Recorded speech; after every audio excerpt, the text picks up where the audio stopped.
চকবাজার থানার ৩ তলা ভবনের বাথরুম থেকে ঝুলন্ত অবস্থায় উদ্ধার করা হলো সহকারী উপপুলিশ পরিদর্শক ওহিদুর রহমানের মরদেহ। রাতে ডিউটি শেষ করে ভোরে গামছা নিয়ে বাথরুমে যান।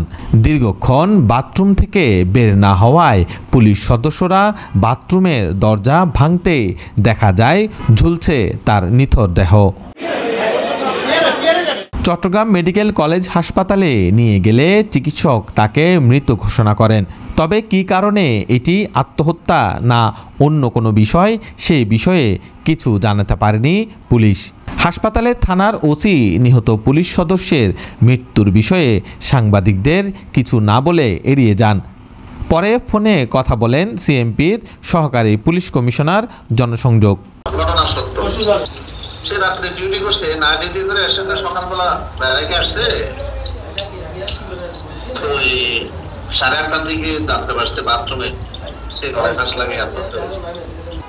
এটা পার্টিকুলার এই মুহূর্তে ভাই আমার কাছে নাই।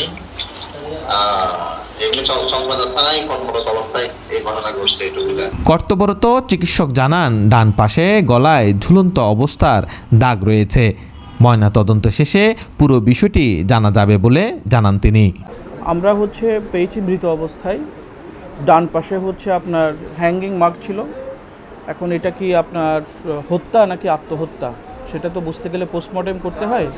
আমরা পুলিশ কেস ইস্যু করে ডেথ সার্টিফিকেট ইস্যু করেছি, এটা সরকারের নিয়মে। এখন পুলিশ কেস হওয়ার পরে তখন বোঝা যাবে এটা কি হত্যা নাকি আত্মহত্যা। হ্যাঙ্গিং থাকার কারণে তার ওই শ্বাসরোধ হয়ে তার মৃত্যুটা আর কি। 2013 সালে চাকরিতে যোগ দেওয়া এএসআই ওহিদুর রহমান মাত্র 2 মাস আগে বদলি হয়ে আসেন চকবাজার থানায়। নিহতের বাড়ি নোয়াখালীর কবিরহাট থানা এলাকায়। এই ঘটনায় এখনো কোনো মামলা হয়নি। তারাচরণ টিপু, বাংলাদেশ লাইভ।